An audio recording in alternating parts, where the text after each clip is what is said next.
Welcome to B2E learning. My self Neha Agrawal, your zoology mentor. So बच्चे, हमने हमारे last video में, प्रीवियस वीडियो में स्टार्ट किया था ह्यूमन फिजियोलॉजी से और उसके पहले चैप्टर डाइजेशन एंड एब्जॉर्प्शन से। हमने हमारे लास्ट वीडियो में बेटा डाइजेस्टिव सिस्टम का स्ट्रक्चर देख लिया था और ये जान लिया था कि उनसे एसोसिएटेड कौन कौन से ग्लैंड्स हैं जो उस फूड को डाइजेस्ट करने में हेल्प करेंगे। डाइजेशन क्यों हो रही है और किस वे में होगी वो भी हमने बात की थी। So now in today's lecture we will continue with the glands. तो बेटा हमने उस दिन बात की थी कि हमें 5 ग्लैंड्स के बारे में पढ़ने हैं। अगर आपको याद हो प्रीवियस लेक्चर से, तो कौन कौन से ग्लैंड्स किए थे? पहला, जब खाना मुंह में जाएगा तो उसको सलाइवरी ग्लैंड मिलेंगे। सलाइवरी ग्लैंड क्या प्रोड्यूस कर रहे थे? सलाइवा प्रोड्यूस कर रहे थे। कहां पे प्रेजेंट है? ओरल कैविटी में प्रेजेंट है। फिर खाना आगे बढ़ेगा, फेरिंक्स कुछ भी नहीं होगा, ईसोफेगस कोई डाइजेशन नहीं होगी, कोई सिक्रीशन नहीं मिलेगी, सिर्फ पेरिस्टाल्सिस होगा। उसके बाद खाना पहुंचेगा नेक्स्ट पार्ट में, स्टमक में, और स्टमक में फूड एनकाउंटर करेगा अपने सेकंड ग्लैंड से, सेकंड सिक्रीशन से, जो कि स्टमक में प्रेजेंट है। और स्टमक में कौन सी ग्लैंड की थी? स्टमक को क्या कहते थे? गैस्ट्रिक। इसलिए स्टमक की ग्लैंड को क्या कहेंगे? गैस्ट्रिक ग्लैंड, है ना। और गैस्ट्रिक ग्लैंड क्या प्रोड्यूस करेगा? Gastric juice. और ये भी याद किया था कि गैस्ट्रिक ग्लैंड स्टमक में कौन सी लेयर में प्रेजेंट होता है? म्यूकोसा में प्रेजेंट होता है, जो सबसे अंदर वाली लेयर थी, है ना, म्यूकोसा में। फिर हमने किया था थर्ड, जैसे जैसे खाना स्टमक से आगे इंटेस्टाइन में जाएगा, याद करो रास्ते में उसको हेपेटोपेनक्रियाटिक डक्ट से सिक्रीशन मिलेगी। और उस हेपेटोपेनक्रियाटिक डक्ट में किसके किसकी सिक्रीशन थी? लिवर की। तो तीसरी सिक्रीशन आती है लिवर की, और उसके साथ साथ सिक्रीशन थी बेटा पेनक्रियास की। तो चौथा ग्लैंड आता है पेनक्रियास। लिवर क्या प्रोड्यूस करता है? बाइल प्रोड्यूस करता है। और पेनक्रियास क्या प्रोड्यूस करता है? Pancreatic juice. Pancreatic juice produce करता है ना। और फिर खाना जब पहुंच जाएगा स्मॉल इंटेस्टाइन में, तो यहां पे इसको लास्ट ग्लैंड मिला था स्मॉल इंटेस्टाइन में। इनका नाम क्या रखा था हमने? Intestinal gland. ये क्या प्रोड्यूस कर रहे थे? Intestinal juice. और इसी इंटेस्टाइनल जूस को हम एक और क्या वर्ड देते हैं? Succus entericus. ठीक है, ये हमने बात कर ली थी अपने लास्ट क्लास में ही। चलो, फिर इन ग्लैंड्स को हमने स्टार्ट भी कर लिया था और हमने पहला ग्लैंड सलाइवरी ग्लैंड कंप्लीट भी कर लिया था कि हमारे बक्कल कैविटी में सलाइवरी ग्लैंड्स प्रेजेंट होते हैं। वो बक्कल कैविटी के बाहर प्रेजेंट होते हैं और अपनी secretion inside the buccal cavity produce करते हैं। कितने पेयर्स होते थे? 3 पेयर्स। एक पेयर पैरोटिड का, एक पेयर सब मैक्सिलरी का, और एक पेयर सबलिंगुअल का। पैरोटिड यहाँ, सब मैंडिबल, सब मैक्सिलरी यहाँ, और सबलिंगुअल टंग के नीचे। ये हमने बात कर ली थी। बच्चे, आज हम स्टार्ट करते हैं नेक्स्ट ग्लैंड से। चलो, नेक्स्ट ग्लैंड ले लेते हैं गैस्ट्रिक ग्लैंड। गैस्ट्रिक ग्लैंड कहां पे प्रेजेंट है? ये स्टमक में प्रेजेंट है। स्टमक की कौन सी लेयर में प्रेजेंट है? सबसे अंदर वाली, म्यूकोसा में प्रेजेंट है। क्या प्रोड्यूस करेगा? गैस्ट्रिक जूस प्रोड्यूस करेगा। चलो, अगर हम बेटा गैस्ट्रिक ग्लैंड को समझने के लिए एक गैस्ट्रिक ग्लैंड बना ले, उसके म्यूकोसा में जो ग्लैंड प्रेजेंट है उस एक ग्लैंड का स्ट्रक्चर बना ले, तो ऐसा सा कुछ होता है। और ये बहुत सारी सेल्स प्रेजेंट होती हैं बेटा। हर एक गैस्ट्रिक ग्लैंड में कई 3 तरह की सेल्स प्रेजेंट होती हैं। कितनी तरह की? 3 तरह की सेल्स प्रेजेंट होती हैं। आपको उन 3 सेल्स का नाम याद रखना है। देखो, सबसे पहली, ये जो ग्लैंड की ये छोटी सी नेक दिखाई दे रही है, गर्दन से दिखाई दे रही है, यहां पे प्रेजेंट होती है एक अलग सी सेल। तो यहां पे बना लो एक अलग सी सेल। अच्छा, नेक पे प्रेजेंट है तो सिंपली मैं इसको कह देती हूं नेक सेल, कोई बुरा नहीं मानेगा। और ये नेक्स्ट सेल बेटा म्यूकस प्रोड्यूस करती है, इसीलिए मैंने इसको बोल दिया म्यूकस नेक्स्ट सेल। अच्छा, तुमको याद भी है कि म्यूकस कौन सी सेल प्रोड्यूस करती है? Goblet cell. तो ये एक्चुअली में कौन सी सेल है बच्चे? Goblet cell. गॉबलेट सेल क्या प्रोड्यूस करती है? म्यूकस प्रोड्यूस करती है। चलो, एक सेल निपट गई। दूसरी सेल पे आ जाओ। ये जो गैस्ट्रिक ग्लैंड है उसमें कुछ ऐसी बड़ी बड़ी एक आध सेल्स भी लगी हुई हैं। ये लो, इन सेल का नाम है बेटा, ये दूसरी जो सेल है ऑक्जिंटिक सेल। और इन्हीं ऑक्जेंटिक सेल को हम कहते हैं पैराइटल सेल। पेरीफेरी पे प्रेजेंट है ना, तो पैराइटल बोल दिया। ये क्या काम करती है? ये दो इंपॉर्टेंट चीज प्रोड्यूस करती हैं। सबसे पहले तो जो आपको पता है कि आपके स्टमक में बहुत ज्यादा एसिडिक एनवायरनमेंट हो रखा है, बहुत HCl है, वो HCl बेटा इन्हीं सेल्स ने सिक्रीट किया है। दूसरी इंपॉर्टेंट चीज सिक्रीट होती है castles intrinsic factor, very important, castles intrinsic factor. पहले तो आपको ये याद होना चाहिए कि ये फैक्टर गैस्ट्रिक ग्लैंड से आया, गैस्ट्रिक ग्लैंड की ऑक्जेंटिक या पैराइटल सेल से आया। अब ये काम क्या करता है? ये कासल इंट्रिंसिक फैक्टर अगर ना होता तो तुम कितना भी विटामिन B12 खा लो, ये एब्जॉर्ब नहीं हो पाता। विटामिन B12 को बॉडी में एब्जॉर्ब कराने के लिए ये फैक्टर चाहिए। ये फैक्टर ही हमने जो भी विटामिन B12 खाया है उसको हमारे ब्लड में एब्जॉर्ब कराता है, ये आपको याद रखना है, ठीक है। तो दो तरह की सेल हो गई। अब तीसरी सेल पे आ जाओ। ये जो बची हुई बाकी सारी सेल आपको दिख रही हैं, these are the third type of cell, peptic cell. और इन्हीं पेप्टिक सेल को हम कहते हैं चीफ सेल। और बेटा एक और नाम भी याद कर लो इसका यहीं पे, जाइमोजेनिक सेल। अच्छा, बहुत इजी है नाम याद रखना। जाइमोजेनिक मतलब क्या? जाइमोजेन से आया है। जाइमोजेन मतलब क्या? Inactivated enzymes. इनएक्टिव कोई एंजाइम हो तो उसको हम जाइमोजेन कहते हैं। तो ये जाइमोजेनिक सेल्स क्या प्रोड्यूस करती होंगी? कोई इनएक्टिवेटेड एंजाइम प्रोड्यूस करती होंगी। कौन सा? दो इनएक्टिवेटेड एंजाइम आपको याद रखने जो इन्होंने प्रोड्यूस किए हैं। पहले का नाम है पेप्सिनोजेन। देखो जेन लगा दिया क्योंकि ये जाइमोजेन है, मतलब इनएक्टिवेटेड है। दूसरी एंजाइम याद रखनी बेटा, प्रोरेनिन। देखो रेनिन के आगे प्रो लगा दिया मतलब फिर से इनएक्टिवेटेड है, प्रोरेनिन। ये जो प्रोरेनिन है ये बच्चों में प्रोड्यूस होता है, ठीक है, दूध डाइजेस्ट करने के लिए बच्चों में प्रोड्यूस होता है। बाकी पेप्सिनोजेन सब में होता है। पेप्सिनोजेन प्रोटीन को डाइजेस्ट करता है। प्रोरेनिन जब रेनिन बन जाएगा तो वो भी प्रोटीन को डाइजेस्ट करता है। यानी कि आपकी गैस्ट्रिक ग्लैंड में जो एंजाइम सिक्रीट हुए वो किसको डाइजेस्ट करने के लिए सिक्रीट हुए हैं? प्रोटीन्स को डाइजेस्ट करने के लिए सिक्रीट हुए हैं। किस फॉर्म में? इनएक्टिवेटेड फॉर्म में। और वो कौन सी सेल से प्रोड्यूस हुए? पेप्टिक या चीफ सेल से। अब तुम क्योंकि इसमें कंफ्यूज ना कर जाओ कि पेप्टिक चीफ सेल ने एंजाइम निकाला है और ऑक्जेंटिक सेल ने HCl और कासल इंट्रिंसिक फैक्टर निकाला, तो तुम ऐसे याद करो कि इस ग्लैंड का मेजर काम क्या है? एंजाइम निकालना। यानी चीफ काम जो एंजाइम निकालना है वो चीफ सेल ने किया है। एंजाइम का नाम है पेप्सिनोजेन, उससे पेप्टिक याद कर लो। यानी पेप्टिक या चीफ सेल ने एंजाइम निकाले तो ऑक्जेंटिक वाली सेल ने HCl और कासल इंट्रिंसिक फैक्टर निकाले होंगे। तो हमारे पास एक गैस्ट्रिक ग्लैंड में तीन तरह की सेल हो गई और हमको पता चल गया तीनों क्या क्या प्रोड्यूस करती हैं, ठीक है। So next we will move on to the third type of gland. तो बच्चे अब हम बात करते हैं हमारे नेक्स्ट ग्लैंड के बारे में, दैट इज लिवर। हमने अभी तक सलाइवरी ग्लैंड पढ़ लिया और गैस्ट्रिक ग्लैंड समझ लिया। अब नेक्स्ट ग्लैंड स्टार्ट करे हैं लिवर। और लिवर आपको पता है आपकी बॉडी का लार्जेस्ट ग्लैंड है। Liver is the largest gland of our body, ठीक है। तो हम लिवर का स्ट्रक्चर समझेंगे और ये समझेंगे कि लिवर ने क्या प्रोड्यूस किया और उसके सिक्रीशन ने हमारे डाइजेशन में कैसे हेल्प करी, ठीक है। सबसे पहले बेटा लिवर क्या प्रोड्यूस करता है? अब तो तुमको याद हो चुका है, बाइल प्रोड्यूस करता है। अच्छा, फॉर्मेशन ऑफ बाइल तो लिवर में हुई, पर ये बाइल जाके स्टोर और कॉन्सेंट्रेट कहां पे हुआ बेटा? बता दो फटाफट से। ये स्टोर और कॉन्सेंट्रेट हुआ गॉल ब्लैडर में, ठीक है। तो लिवर ने बाइल बनाया और बना के भेज दिया गॉल ब्लैडर के पास स्टोर करने और उसको कॉन्सेंट्रेट करने के लिए, उसको गाढ़ा बनाने के लिए। चलो दूसरी बात याद करो, इस बाइल में होता क्या क्या है? इस बाइल के पास दो कंपोनेंट्स होते हैं। कौन कौन से? एक होता है बाइल सॉल्ट और दूसरा होता है बेटा बाइल पिगमेंट, है ना। बाइल सॉल्ट और बाइल पिगमेंट। अच्छा, इस बाइल सॉल्ट और बाइल पिगमेंट से जो हमने बाइल बनाया है, ये बाइल का बाइल पिगमेंट क्या हमारे डाइजेशन में हेल्प करता है? तो बिल्कुल भी नहीं।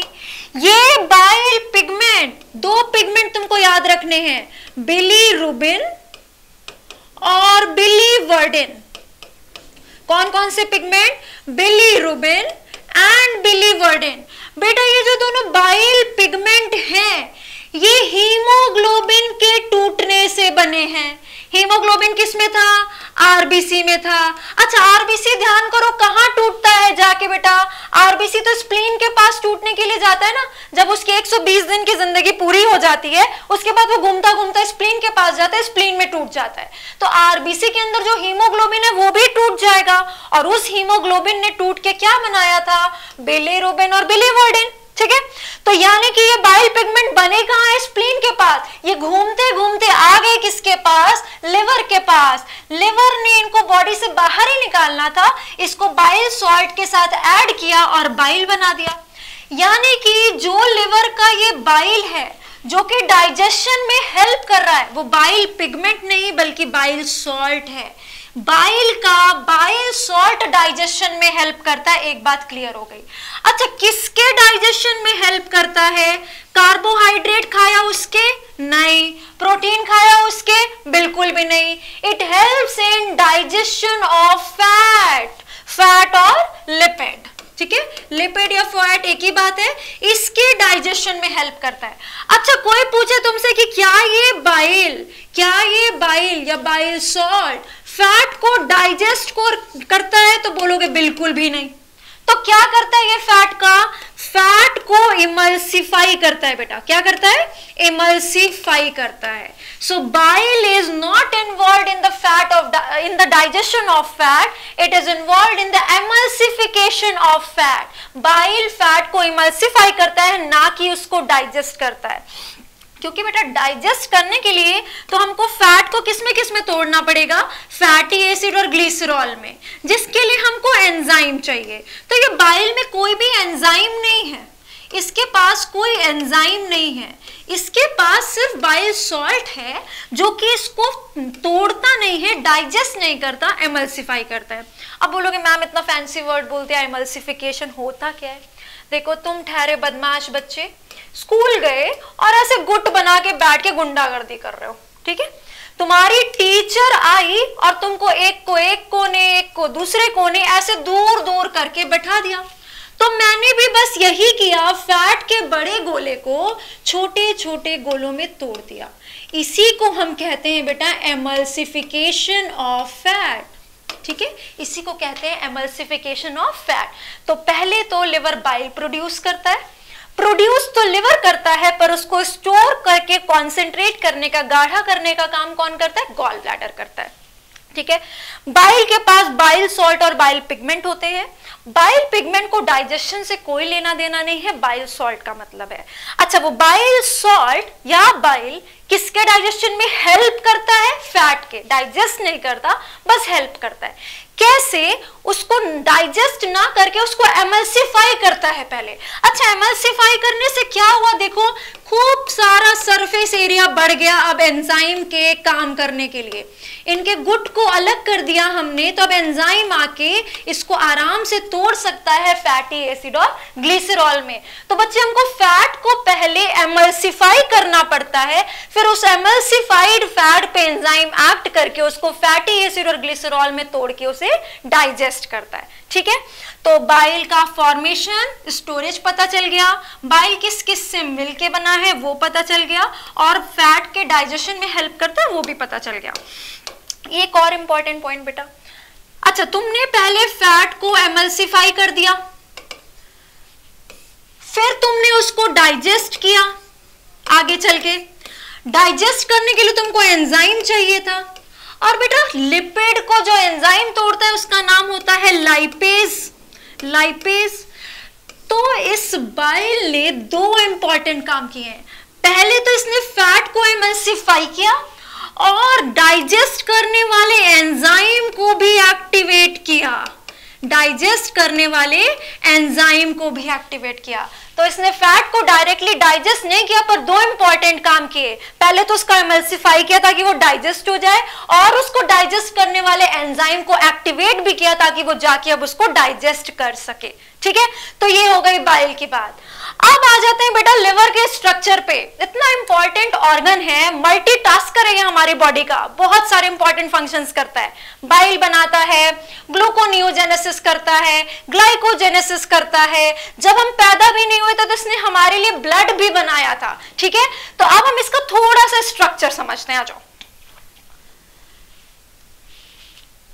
देखो बेटा, ये जो लिवर है, लिवर के लिए टर्म यूज करते हैं कौन सा, हेपाटो। तो लिवर के अंदर जो सेल्स होंगे उसको क्या कह देंगे, हेपाटोसाइट्स कह देंगे, कोई दिक्कत नहीं है। साइट मतलब सेल, हेपाटो मतलब लिवर, तो लिवर की सेल को कह दिया हेपाटोसाइट। लिवर के अंदर बच्चे जो हेपाटोसाइट्स हैं, लिवर के सेल्स हैं, उन्होंने ऐसे ग्रुप बना रखा है। ये एक ग्रुप हो गया, कुछ सेल्स मिली, उन्होंने दूसरा ग्रुप बना लिया। इसी तरह बच्चे बहुत सारे सेल्स के ग्रुप्स हैं, और इस एक को हम कहते हैं hepatic lobule. Hepatic lobule, and this hepatic lobule बेटा क्या है, इसके अंदर हेपेटोसाइट है, और इस हेपेटिक लोब्यूल को ही क्या कहते हैं बेटा, structural and functional unit of liver. Functional unit of liver, liver का स्ट्रक्चरल एंड फंक्शनल यूनिट है hepatic lobule. Very important, NCERT में ये लाइन दी हुई है। ठीक है, अब हम क्या करेंगे बेटा, एक हेपेटिक लोब्यूल को देख लेते हैं कैसा दिखता है, और उन्होंने अपने अंदर हेपेटोसाइट्स को कैसे सजा के रखा है। ठीक है, आ जाओ, ये देखो, ये मैंने एक हेपेटिक लोब्यूल बनाया, सिर्फ एक हेपेटिक लोब्यूल, बहुत सारे हेपेटिक लोब्यूल है उसमें से एक को बनाया। ठीक है, अब इसके अंदर मुझे क्या सजाना है, हेपेटोसाइट्स को सजाना है। हेपेटोसाइट्स ने अपनी ऐसे रॉड्स बना रखी हैं, अपने आप को ऐसे कॉर्ड्स के फॉर्म में अरेंज कर रखा है। ठीक है, तो ये बहुत सारी कॉर्ड्स हैं हेपेटोसाइट्स की, ये सारी हेपेटोसाइट्स की रॉड्स चल रही है। ठीक है, तो इनको मेंशन कर लेते हैं, ये क्या है, हेपेटोसाइट्स है। ठीक है, चलो, अब ये बीच में तुम्हें खाली जगह दिख रही है, खाली जगह, खाली जगह को क्या कहते हैं बेटा, खाली जगह को क्या कहते हैं, साइनोसॉइड, साइनसेस कहते हैं। तो मैंने इसको कह दिया लिवर साइनोसॉइड्स, कोई दिक्कत, लिवर साइनोसॉइड्स कह दो ये खाली जगह को। ठीक है, अब लिवर को क्या करना था, बाइल बनाना था, तो लिवर की इन सेल्स ने बाइल बनाया, और ये जो बीच में तुम्हें छोटी छोटी सी गली दिख रही है उसमें बाइल डाल दिया यहाँ पे। अच्छा, गलियों में बाइल तो आ गया, इसीलिए मैंने इस वाली गली का नाम रख दिया बाइल कैनालिक्यूलाई। कैनालिक्यूलाई मतलब गलियां, तो बाइल की गलियां हैं इसलिए बाइल कैनालिक्यूलाई। ठीक है, अब ये बाइल कैनालिक्यूलाई को बेटा बाइल की डक्ट में भी तो डालोगे, कहीं कहीं पे इकट्ठा करके लिवर से बाहर भी तो निकालोगे, तो ये हो गई तुम्हारी बाइल की डक्ट। बाइल की डक्ट, इस बाइल डक्ट के अलावा बेटा एक ब्रांच और आती है जिसको हम कहते हैं हेपेटिक आर्टरी। अच्छा, लिवर को, हेपेटोसाइट्स को भी तो ऑक्सीजनेटेड ब्लड की जरूरत है, तो हेपेटिक आर्टरी आएगी लिवर में और सबके पास ऑक्सीजनेटेड ब्लड लेके जाएगी। कैसा ब्लड है इसके पास, ऑक्सीजनेटेड ब्लड। और इसके अलावा बेटा जो गंदा ब्लड है, जो गंदा ब्लड है लिवर का, मतलब डीऑक्सीजनेटेड ब्लड जिसमें कार्बन डाइऑक्साइड है, वो सारी सेल्स का यहां पे जाएगा बीच में, और इसको हम कहते हैं सेंट्रल वेन। सेंट्रल वेन, और ये सेंट्रल वेन जाके बाद में किससे मिल जाएगी, हेपेटिक वेन से। लिवर के बाहर क्या निकल रहा है, हेपेटिक वेन निकल रहा है, उससे डीऑक्सीजनेटेड ब्लड लेके बाहर चली जाएगी। इसमें कैसा ब्लड, डीऑक्सीजनेटेड ब्लड। ठीक है, तो अभी तक हमने क्या किया, एक लोब्यूल बनाया, उसके अंदर रॉड्स के फॉर्म में हेपेटोसाइट्स को रखा, बीच में एक सेंट्रल वेन बनाई जहां सबकी डीऑक्सीजनेटेड ब्लड जा रही है, और ये मिल जाएगी हेपेटिक वेन से लिवर के बाहर निकल जाएगी। हेपेटिक वेन हार्ट के पास चली जाएगी ऑक्सीजनेट होने के लिए। अच्छा, लिवर के अंदर जो हेपेटिक आर्टरी आई थी अच्छा ब्लड लेके, ऑक्सीजनेटेड ब्लड लेके, हार्ट से आई थी लिवर के पास, उसकी एक एक ब्रांच हर कोने में पहुंच जाएगी, हर लोब्यूल के पास, हर कोने में, यहां भी, यहां भी, यहां भी, यहाँ भी और ऐसे ही हर हेपेटिक लोब्यूल में, ठीक है। तो ऑक्सीजनेटेड ब्लड हर तक पहुंच रहा है, डीऑक्सीजनेटेड ब्लड हर लोब्यूल से निकल रहा है, और ऐसे ही बाइल डक्ट सबके कोनों में पड़ी हुई है, सबके ही कोनों में बाइल डक्ट है, हेपेटिक आर्टरी भी है, और ये सेंट्रल वेन से डीऑक्सीजनेटेड ब्लड निकल रहा है। बस एक और इंपॉर्टेंट वेन आपको याद करनी है बेटा, जो यहाँ पे हर कोने में आई है, यहाँ पे भी आई है 3, एक बाइल डक्ट, एक हेपेटिक आर्टरी और एक और वेन, और इस वेन का नाम है बच्चे hepatic portal vein, hepatic portal vein. अब ये पोर्टल वेन क्या होती है? बहुत सिंपल है, घबराना बिल्कुल नहीं है। ये देखो, तुमने आज तक क्या सीखा है? ये लंग्स है, ठीक है, ये हार्ट है, और ये समझ लो बॉडी के सारे ऑर्गन्स हैं। आज तक हम क्या पढ़ते हैं कि अच्छा ब्लड यहां से लेके आए, सबको दे दिया, और जो डीऑक्सीजनेटेड ब्लड है वो सबसे यहां पे पहुंचाया और इसने आगे लंग्स को दे दिया। अगर बच्चे ऐसा ना करके सिर्फ हम एक छोटा सा चेंज करें कि हम ब्लड को यहां से यहां डायरेक्ट ना देके किसी ऑर्गन को दे दें, तो ये जो दो ऑर्गन के बीच में कनेक्शन बनता है उसी को तो कहते हैं पोर्टल सिस्टम। बस सिंपल, पोर्टल सिस्टम। ये जो आ रहा था बेटा आर्टरी होता है, ये जो जा रहा था ऐसे लेके ये वेन होता है। तो तुमने इधर ना भेज के इधर अगर भेज दिया तो ये भी तो वेन ही होगा, और पोर्टल सिस्टम बना रहा है दो ऑर्गन के बीच का कनेक्शन, तो इसको पोर्टल वेन कह दो। और अगर ये वेन किसी ऑर्गन से लिवर के पास जा रही है तो इसको हेपेटिक पोर्टल वेन कह दो। और अपनी बॉडी में ऐसा कौन करता है? Small intestine. स्मॉल इंटेस्टाइन में जो भी हमने खाना खाया वो एब्जॉर्ब होने के बाद वो वाला ब्लड पहले चला जाता है लिवर के पास। तो कौन सी चीज होगी? वो वेन होगी, यानी कि डीऑक्सीजनेटेड ब्लड है इसमें, उसको हम पोर्टल वेन कहेंगे क्योंकि वो डायरेक्ट हार्ट के पास नहीं जा रही, और क्योंकि वो लिवर के पास जा रही है मैंने उस वेन का नाम रख दिया हेपेटिक पोर्टल वेन। मतलब हमारी बॉडी में स्मॉल इंटेस्टाइन से एक हेपेटिक पोर्टल वेन है जो स्मॉल इंटेस्टाइन से ब्लड को लिवर तक लेके जा रही है, और वो ब्लड ऑफ कोर्स कैसा होगा बेटा? डीऑक्सीजनेटेड, ठीक है, हार्ट से तो नहीं आ रहा डायरेक्ट, तो डीऑक्सीजनेटेड होगा। तो ये है हेपेटिक पोर्टल वेन। वही ब्रांच, उसी की ब्रांच हर हेपेटिक लोब्यूल के कोने तक पहुंचेगी। तो एक क्या हो गई बेटा? हेपेटिक आर्टरी, एक हो गई हेपेटिक पोर्टल वेन, और एक हो गई बाइल डक्ट। और ऐसे 3-3 वेसल्स का गुच्छा हर कोने पे है हेपेटिक लोब्यूल के, और इसी को हम कहते हैं portal triad. Portal triad, triad क्योंकि इसमें 3 सप्लाईज हैं। कौन कौन सी? बाइल की, हेपेटिक आर्टरी की जो कि ऑक्सीजनेटेड ब्लड लेके आ रहा है, और हेपेटिक पोर्टल वेन की जो कि डीऑक्सीजनेटेड ब्लड लेके स्मॉल इंटेस्टाइन से लिवर के पास आ रहा है। और जो डीऑक्सीजनेटेड ब्लड वैसे सारी सेल्स का, हेपेटोसाइट का खुद का है, वो सेंट्रल वेन से होते हुए हेपेटिक वेन में मिल जाएगा, ठीक है। So this is the structure of one hepatic lobule, और ऐसे बहुत सारे हेपेटिक लोब्यूल मिला के बनता है लिवर। और बेटा ये सब बांधने के लिए जो हमने कनेक्टिव टिश्यू की शीथ लगाई है, इसको हम कहते हैं, सब कुछ बांधना है, बांधने के लिए हम कौन से टिश्यू का यूज करते हैं? कनेक्टिव टिश्यू का। तो हमने कनेक्टिव टिश्यू की शीथ लगाई है, ये जो बाहर आपको दिख रही है, और इस शीथ को हम कहते हैं बेटा ग्लिसन्स कैप्सूल। क्या कहते हैं? Glisson's capsule. वेरी इंपॉर्टेंट, आपके एनसीईआरटी में भी मेंशन्ड है और आपको अच्छे से याद रखना है। So this is the structure of liver, जिसमें हम हेपेटिक लोब्यूल का स्ट्रक्चर पढ़ते हैं, फिर हमको पता चलता है लिवर अपनी सिक्रीशन बाइल कैनालिक्यूलाई में लगा रहा है। अच्छा, बस एक लास्ट और इंपॉर्टेंट चीज, बस एक, ये जो खाली जगह है ना बेटा, इसमें भी एक इंपॉर्टेंट चीज होती है। एक जो बीच में सेल्स पड़ी हुई हैं इस खाली जगह में, कहाँ पे? लिवर साइनोसॉइड्स में। यहाँ पे एक इंपॉर्टेंट सेल भी होती है बेटा, कफर सेल।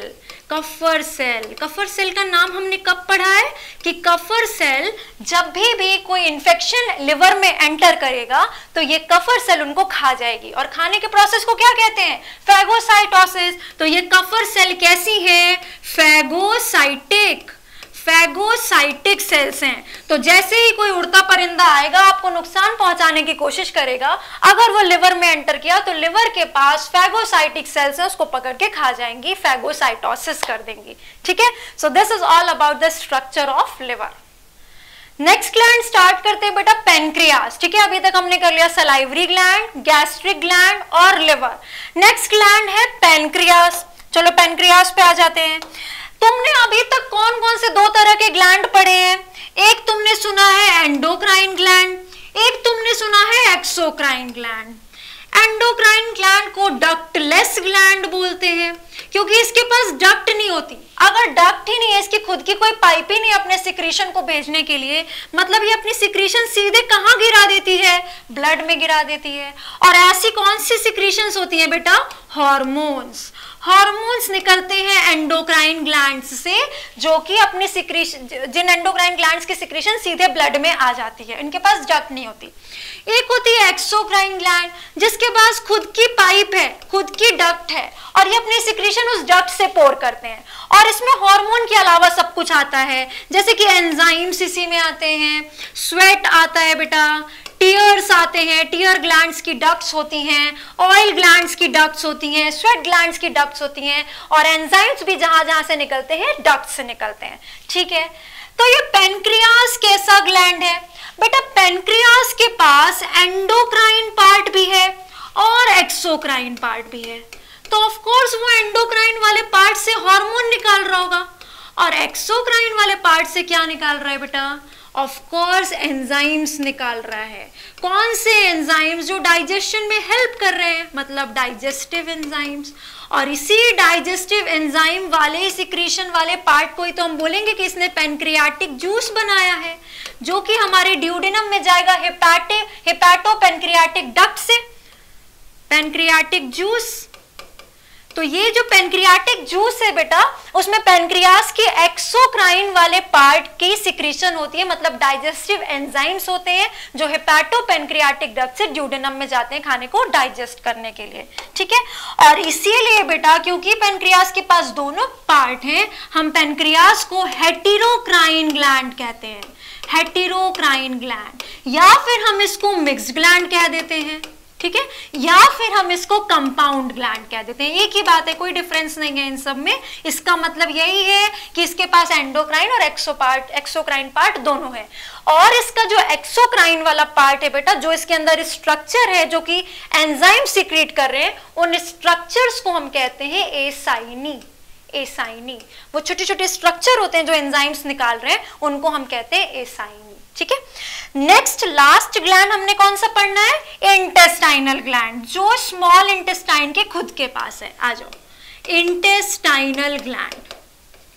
ठीक है, कौन से इंटेस्टाइन की बात कर रहे हैं हम? स्मॉल इंटेस्टाइन की, ऑफ कोर्स स्मॉल इंटेस्टाइन की। अच्छा याद करो, हम बात कर चुके हैं ये इंटेस्टाइनल ग्लैंड बेटा कौन सी लेयर में प्रेजेंट होता है? कौन सी लेयर में? स्मॉल इंटेस्टाइन की म्यूकोसा में, सबसे अंदर वाली लेयर में, है ना। तो स्मॉल इंटेस्टाइन की सबसे अंदर वाली लेयर म्यूकोसा में इंटेस्टाइनल ग्लैंड है।